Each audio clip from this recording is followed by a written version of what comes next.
Bonjour, nous sommes le samedi 29 juin 2019 et je vous invite à m'accompagner dans une belle balade de la journée de Toulon jusque vers le parc national de Porquerolles dans les îles d'Hyères. Pour l'atteindre, eh bien, je commence par prendre un premier bus du réseau Mistral de Toulon jusqu'à Hyères, et me voilà arrivé au terminus, espace 3000 de Hyères. Hyères, une ville fleurie, mais les bus, il n'y en a pas beaucoup, donc vive la marche à pied qui me permet de me rapprocher du port de Hyères. Un joli port, très touristique, des bateaux plus petits qu'à Toulon, plus jolis aussi, un port plus verdoyant,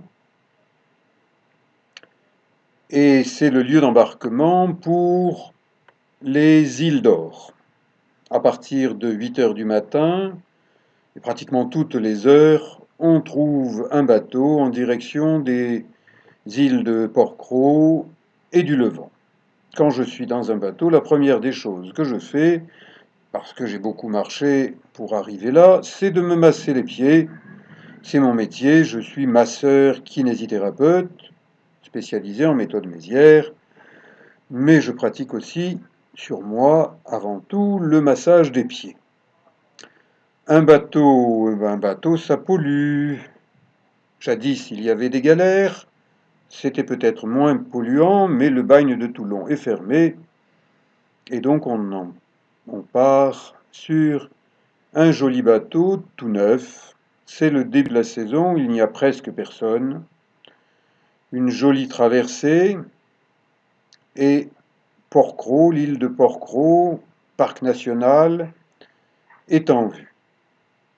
On débarque dans un lieu hyper protégé, fumée strictement interdit en dehors du village, et quelque part c'est dommage que ce soit autorisé dans le village. Ce pourrait être une île absolument sans tabac, mais peut-être à ce moment-là sans touristes, car un grand nombre de touristes sont des touristes fumeurs.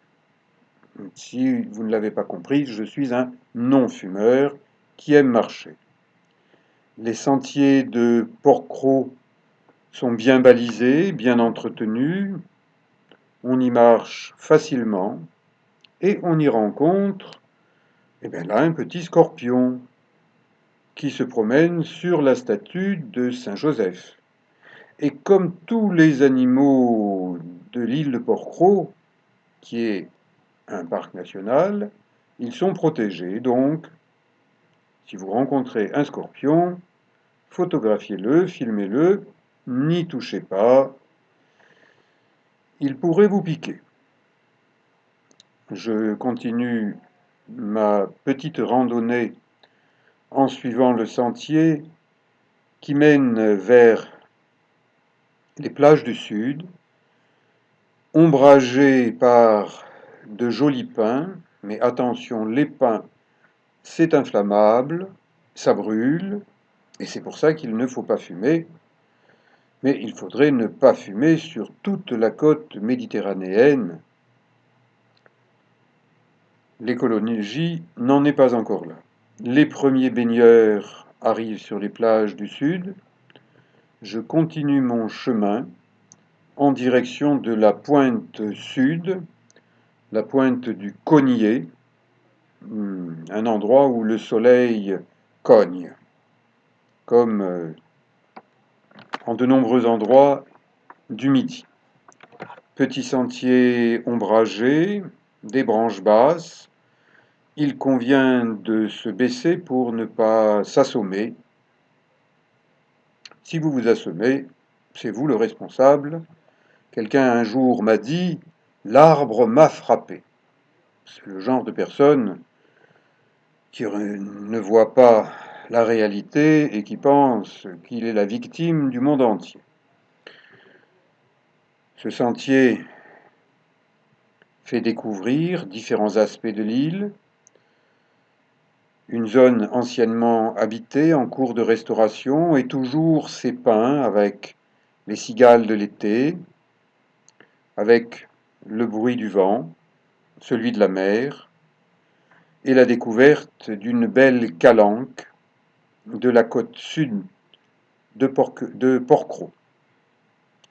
Pour descendre dans cette calanque, c'est un peu du suicide, donc je me contente de la photographier, je continue sur le petit sentier en respectant la réglementation, j'aperçois une autre calanque, la Grande Bleue, la mer verte, et j'arrive au niveau de la pointe du Cognier, la pointe sud. Lieu rocheux, c'est une arête rocheuse qui se dirige tout droit dans la Grande Bleue. La roche est striée, cassante. Attention où vous mettez les pieds, surtout lorsque le sentier est vraiment réduit à sa plus simple expression, et il arrive au beau milieu d'une végétation basse, mais touffue, intense. Cette végétation, on l'appelle le maquis en Corse, on l'appelle la garrigue en Provence, dans le Var. Eh bien, on l'observe, on l'admire, on fait des photos, on fait de la vidéo, et puis ensuite on fait marche arrière pour chercher un autre itinéraire, parce que chercher à passer en short, ce serait dangereux. J'ai trouvé des rochers, j'ai l'habitude de marcher sur des rochers, je regarde vers le côté du levant, du soleil levant, vers le côté de l'île du Levant, qui est toute proche de celle de Porquerolles. J'observe les roches, je les admire, elles sont sculptées par Dame Nature, et je cherche mon itinéraire de descente dans cette zone rocailleuse, désertique, qui est le domaine des albatros provençaux, qu'on appelle des gabions. C'est là qu'ils nichent. Il ne faut surtout pas s'y promener en période de nidification, car les gabions peuvent attaquer les promeneurs. Ils craignent pour leurs petits. Maintenant, les petits sont devenus des adolescents qui volent de leurs propres ailes. Donc, les parents poussent quelques cris pour prévenir leurs jeunes de l'arrivée d'un vieux barbu. Mais ça s'arrête à quelques cris et ça n'est pas dangereux.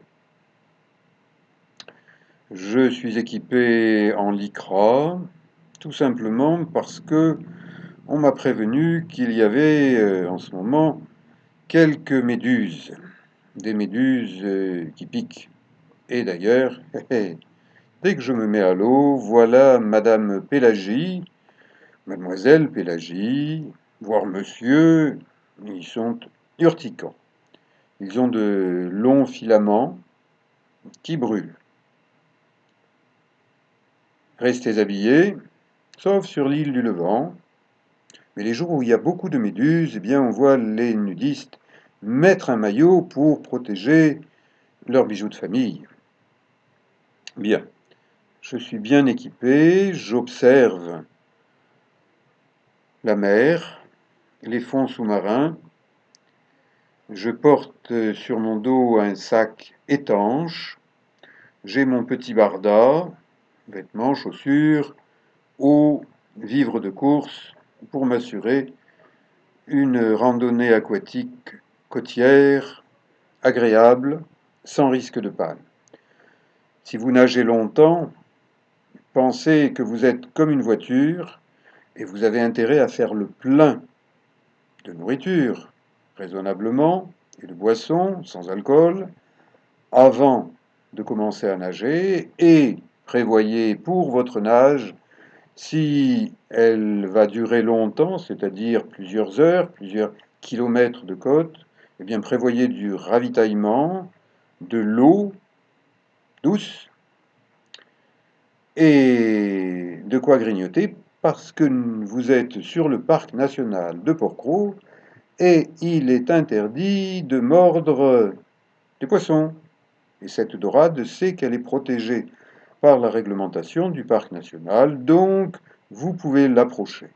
Alors qu'ailleurs, en Provence, eh bien, quand une dorade vous voit, vous ne la voyez pas.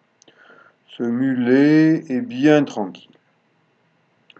Il grignote sur des rochers, l'eau est claire, il est bien content. On dit que ces poissons, les mulets ou muges, sont les éboueurs des ports. Ah oui, quand on est dans un port, il faut bien que quelqu'un nettoie le port. Mais là, dans le grand bleu qui entoure l'île de Port-Cros, parc national, l'eau est claire.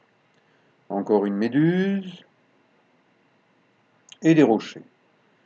J'observe les rochers, ils sont beaux, sous l'eau, comme au-dessus de l'eau. Je m'en approche parce qu'aujourd'hui la mer est calme. Mais s'il y a des vagues, du courant, attention, les rochers c'est tranchant et ça peut être dangereux.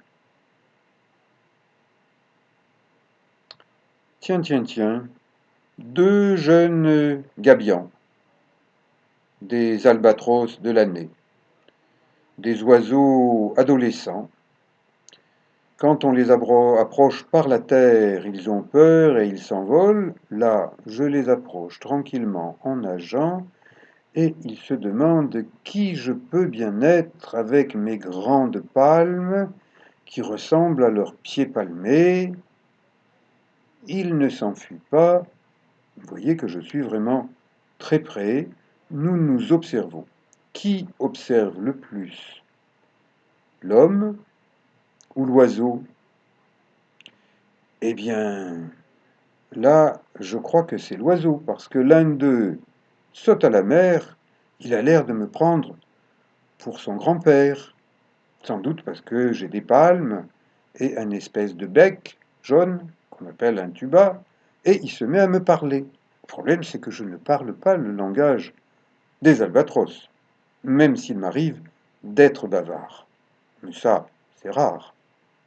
Allez, cet albatros m'accompagne un petit bout, il est bien tranquille, et moi aussi. Si vous êtes tranquille, les animaux le sentent.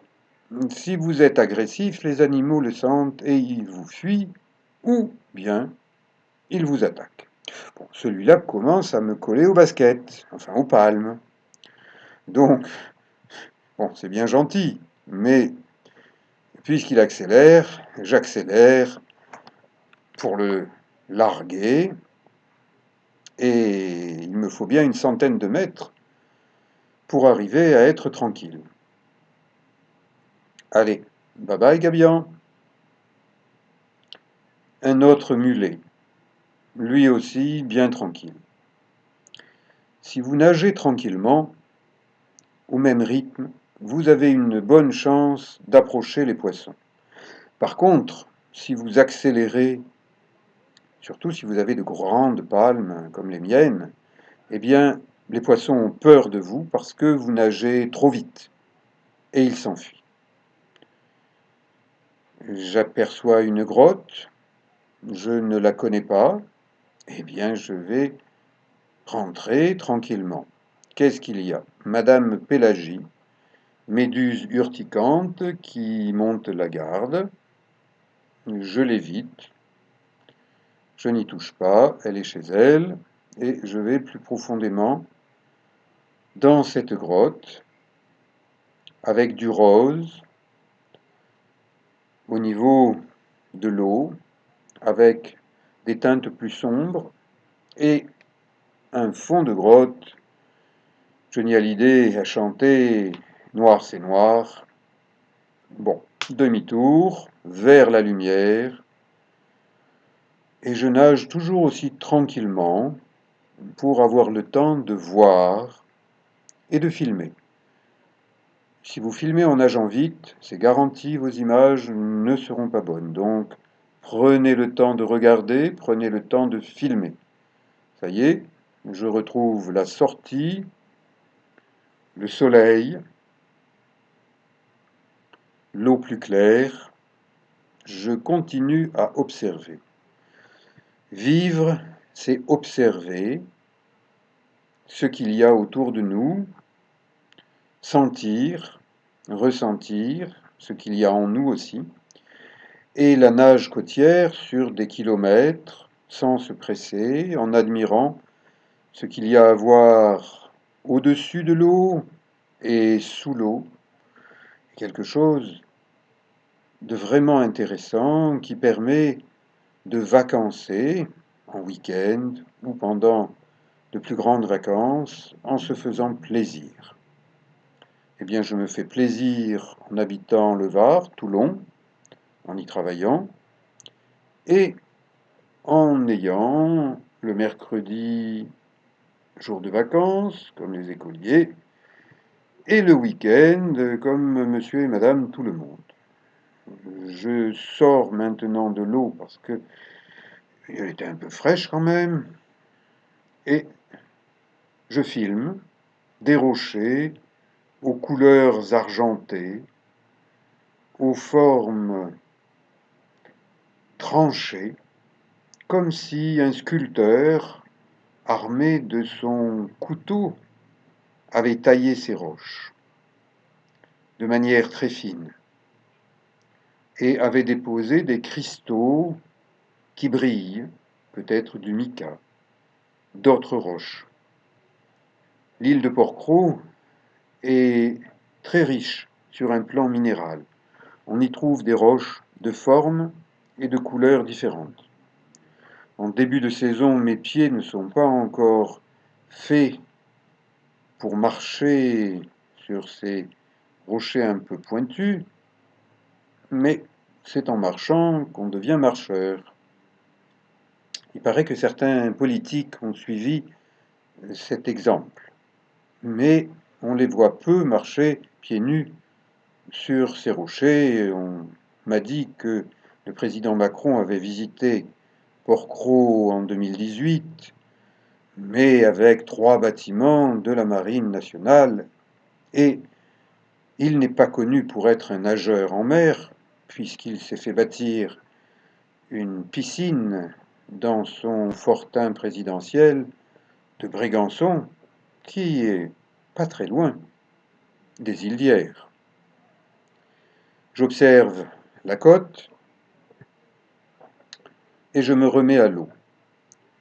Cette eau qui est cristalline, on voit très loin, le moindre petit poisson devient visible. Mais moi, je suis un gros poisson et les petits poissons me voient bien avant. Donc même si je suis dans un parc national où les poissons sont protégés, ils s'éloignent quand même. Ici, un sard rayé et un sard en tenue de ville habituelle. Il me laisse approcher raisonnablement. Je continue ma promenade et voilà une belle fleur sous-marine. J'en oublie le nom scientifique, mais elle est extrêmement sensible aux vibrations, notamment à l'approche des nageurs, et souvent elle se rétracte et disparaît dans son tube. Avant de pouvoir la filmer, j'ai été verni de pouvoir la filmer. Un beau mulet, bien tranquille, qui s'en va vers le grand bleu, et moi je me rapproche de la rive parce que j'ai aperçu un nouveau gabion. Cette fois-ci, c'est un adulte. Il a du blanc, du gris et du noir. J'approche de la fin de ma randonnée palmée. Je sors au niveau de la plage du sud, la plus grande plage du sud. Un peu plus de baigneurs, mais c'est raisonnable, ça n'est pas la foule. Partout, des panneaux posés par le parc national de Porquerolles indiquent qu'il est interdit de fumer. Je vous propose d'autres vidéos de Porquerolles et des îles d'Or. Suivez-moi sur ma chaîne YouTube. Je vous dis merci et à bientôt.